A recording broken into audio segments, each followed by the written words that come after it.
Good morning. I'm Doug Krisner. And I'm Paul Allen. Here are the stories we're following today. Palestinian Authority says it's working with U.S. officials on a plan to run Gaza after the war. Let's get to Ed Baxter for the latest. Eddie. Yeah, that's right, Doug. It hopes Hamas will join as a junior partner.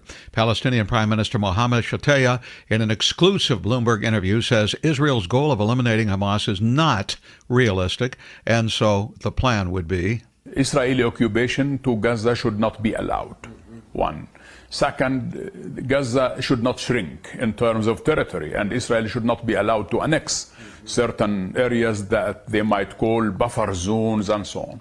Third, there should not be any forced transfer of Palestinians out of Gaza. Egypt has been cooperating very well, and also this is something that we did not want to see in the same way that American administration did not want to see. And he says the best solution would be for Hamas to come under the umbrella of the PLO and help build an independent state. This while Benjamin Netanyahu and Vladimir Putin have held a lengthy talk today as tensions have mounted over Russia's ties with Iran. Netanyahu's statement says he strongly criticized a dangerous cooperation between Russia and Iran and expressed his displeasure with Moscow. Putin has criticized Israel's tactics in the war in Gaza. And U.S. Secretary of State Antony Blinken says Hamas just plainly has to give up. There's a gap between the intent and the results, and that's the gap that we're trying to make sure is closed. Look, this could be over tomorrow. This could be over tomorrow. If Hamas got out of the way of civilians instead of hiding behind them, if it put down its weapons, if it surrendered. So pivoting to Ukraine, Blinken says the move to pass Congress to get tank ammunition to Ukraine is critical. A small portion of what has been requested is going through on an emergency basis, that is, moving quickly so that Israel can have what it needs in hand. But virtually everything else is going through the regular order, through Congress. Yeah, and the White House has issued a statement saying the president has invited Ukraine's President Volodymyr Zelensky to the White House for a meeting on Tuesday. It is crunch time at COP28 in Dubai, and Sultan Al Jaber, the president of the conference and UAE special envoy for climate change, says there is some movement, but there are still more areas of divergence than agreement. The window is closing to close the gaps. We are making progress, but not fast enough and not satisfying enough. Now, several U.S. senators are there. Senator Ed Markey says OPEC is working against getting an agreement on reducing greenhouse emissions. OPEC and the oil companies right now are trying to whitewash the crisis that has been created by fossil fuels. And U.S. companies are part of this as well. Now, Markey says at the very least, they're working to water it down. Chinese and Philippine vessels have faced off in multiple clashes in the South China Sea over the weekend. A Philippines task force says its vessels were damaged after being directly targeted yesterday by a Chinese Coast Guard boat using a water cannon.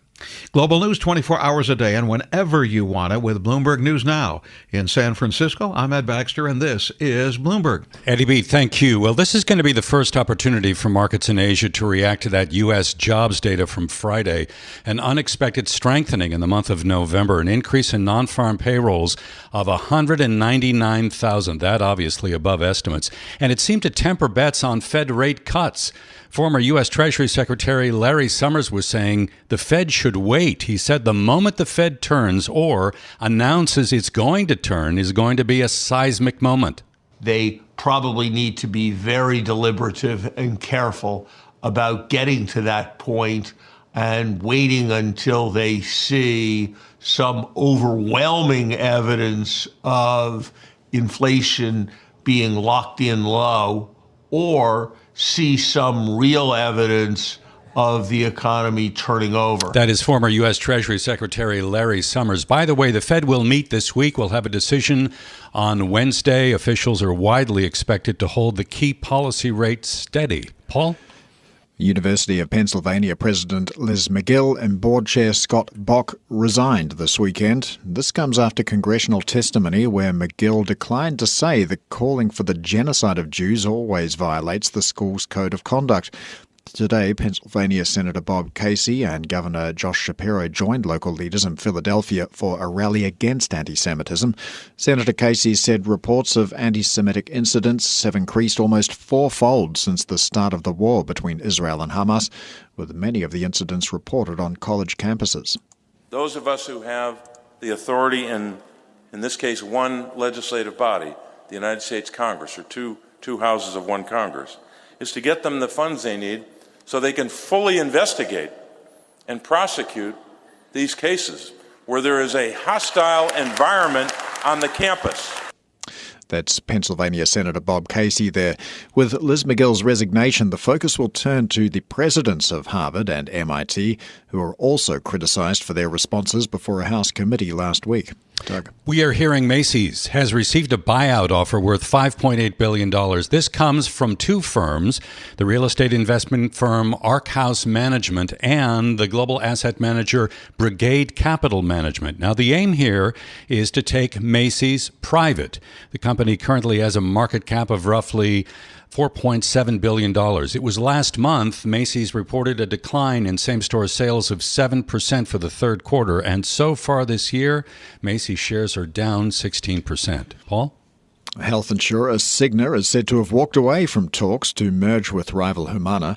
The combination would have created a giant in the industry. We've got more from Bloomberg's Denise Pellegrini.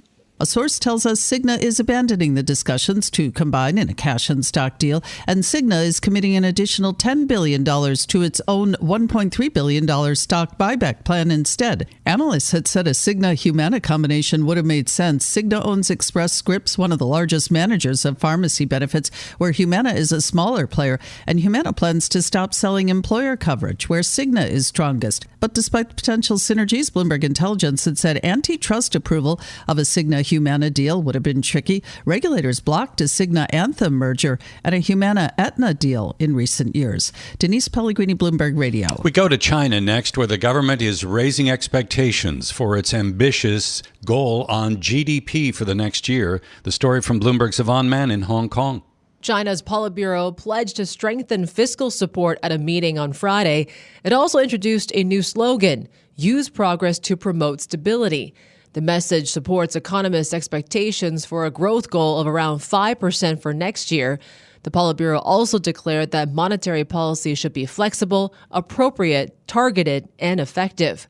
One thing to note is the previous wording, forceful, was dropped from the statement. Economists say that change indicates more caution towards broad monetary easing and a greater focus on targeted tools. In Hong Kong, I'm Yvonne Mann, Bloomberg Radio. Meanwhile, China's consumer prices fell at the steepest pace in 3 years. Bloomberg's Joanne Wong has more.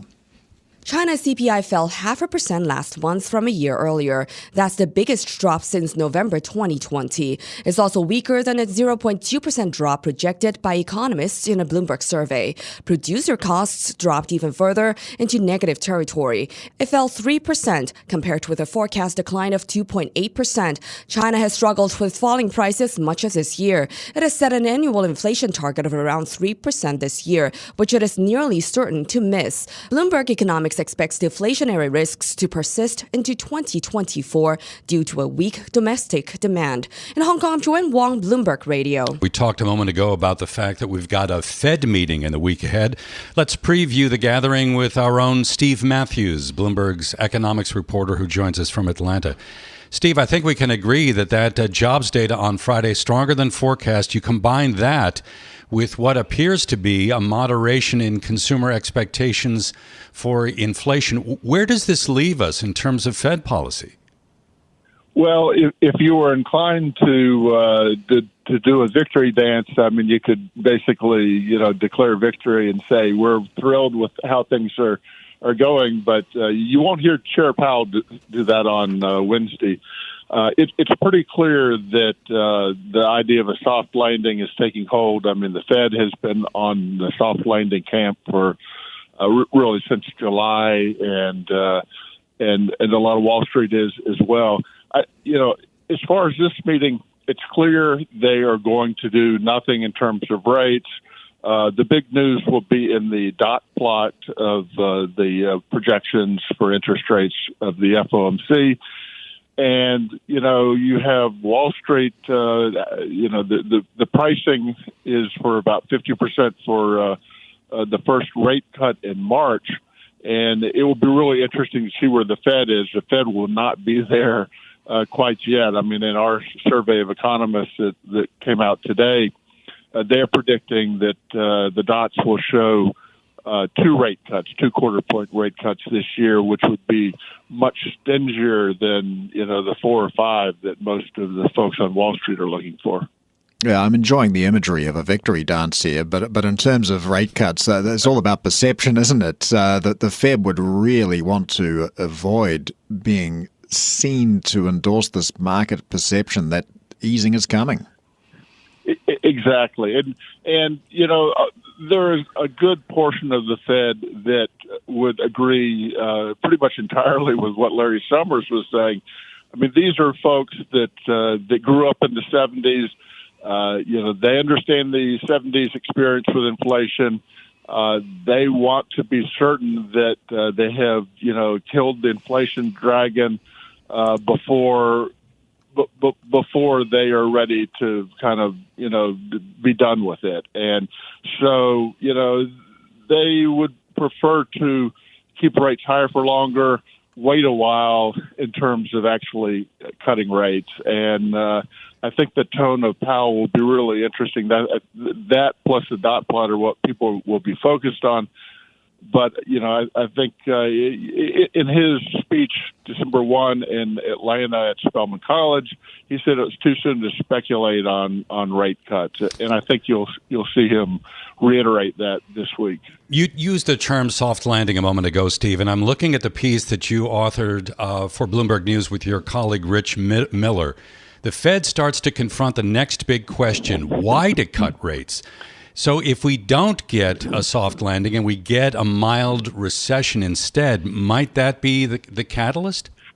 Yeah, that's exactly right. And that's the big difference on Wall Street. Most everybody on Wall Street expects rate cuts this year. And in fact, the Fed does too.